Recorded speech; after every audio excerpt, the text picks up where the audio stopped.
We are continuing our conversation on transgender history and law in the United States of America. We are now in the 20th century. This is the 1970s to the 1980s. The 1970s saw conflict between the transgender and lesbian communities in America.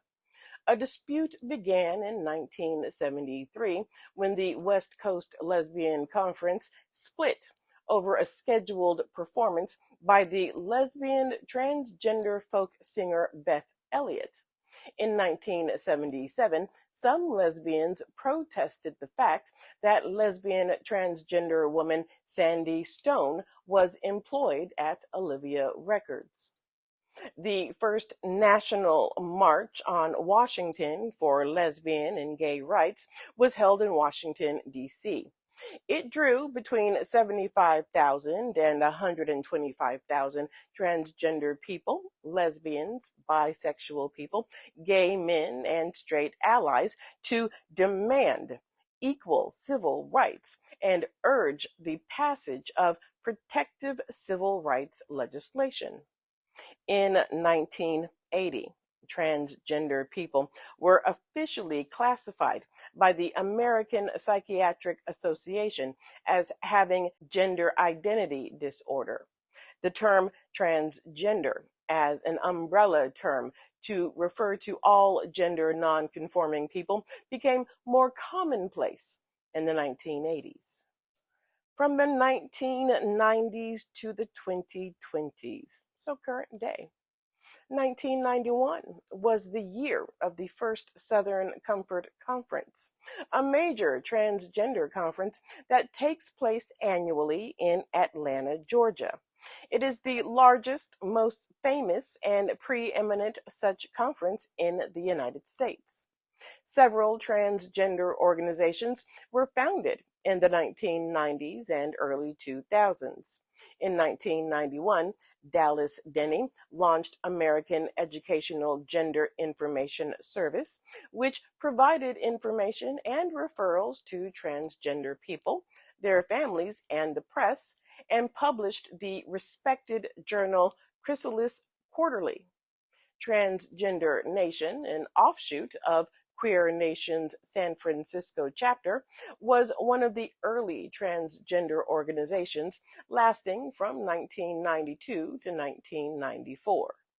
Transsexual Menace was another such group, founded in 1994 by Ricky Wilchins in response to the exclusion of transgender people from lesbian, gay, and bisexual pride marches. The Menace returned in 2025 as a response to the transphobic policies made by President Donald Trump and other politicians. In 1995, all the national transgender organizations got together and formed the board of Gender PAC, the first national political advocacy organization devoted to the right to one's gender identity. It launched a corporate diversity pledge of Fortune 500 companies that had added gender identity to their non-discrimination policies, since HRCs at that point was only sexual orientation, as well as a similar congressional diversity pledge. In 1999, the National Transgender Advocacy Coalition was founded by a group of experienced transgender lobbyists. The Transgender Foundation of America was founded in 2001.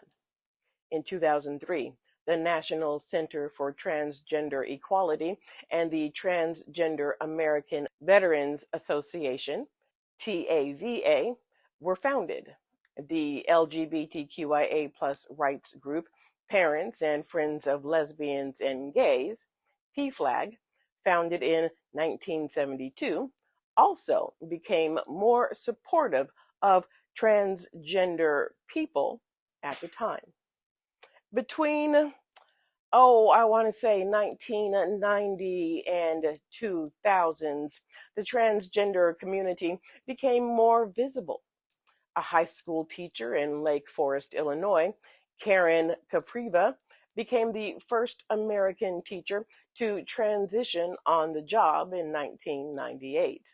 Another teacher followed the following year in a different suburb, and hardly anybody noticed. The Transgender Day of Remembrance was founded in 1998 to memorialize the murder of transgender woman Rita Hester in Massachusetts in 1998. It is held every year on the 20th of November and now memorializes all those murdered due to transphobic hate and prejudice. The most prominent version of the transgender pride flag was also created in 1999.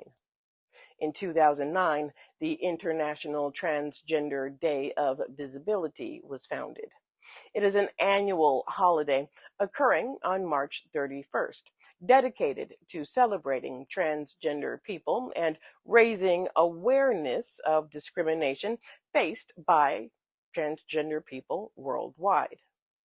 In 2004, the San Francisco Trans March was first held. It has been held annually since. It is San Francisco's largest transgender pride event and one of the largest transgender events in the entire world. In 2010, openly transgender people became increasingly prominent in entertainment. Chaz Bono became a highly visible transgender celebrity when he appeared on the 13th season of the U.S. version of Dancing with the Stars in 2011, which was the first time an openly transgender man starred on a major network television show for something unrelated to being transgender. Kai Allams became the first openly transgender athlete to play NCAA basketball in 2010. In 2012, Keelan Godsey became the first openly transgender contender for the U.S. Olympic team, but he failed to qualify and did not go to the Olympics. 2011, Harmony Santana became the first openly transgender actress to receive a major acting award nomination when she was nominated by the Independent Spirit Awards as Best Supporting Actress for the movie Gun Hill Road. 2011, Bring It On the musical premiered on Broadway, and it featured the first transgender teen character ever in a Broadway show. La Sienna, a transgender woman, played by actor Gregory Haney. Director Lana Wachowski, formerly known as Larry Wachowski, came out as transgender in 2012 while doing publicity for her movie Cloud Atlas. She was the first major Hollywood director to come out as transgender. 2014, actress Laverne Cox was on the cover of Time. She became the first openly transgender person to be nominated for an Emmy in an acting category, Outstanding Guest Actress in a Comedy Series, for her role as Sophia Bursette in Orange is the New Black. Following her divorce in 2015, Caitlyn Jenner came out in a television interview as a transgender woman. On June 1st, 2015, Caitlyn Jenner revealed her new name, Caitlyn, and her use of female pronouns officially. 2017, The Advocate named Transgender Americans as its Person of the Year. On June 14th, 2020, the largest transgender rights demonstration in LGBTQIA+ history, the Brooklyn Liberation March, took place. It stretched from Grand Army Plaza to Fort Greene, Brooklyn, drawing an estimated 15,000 to 20,000 participants, and it focused on supporting Black trans lives.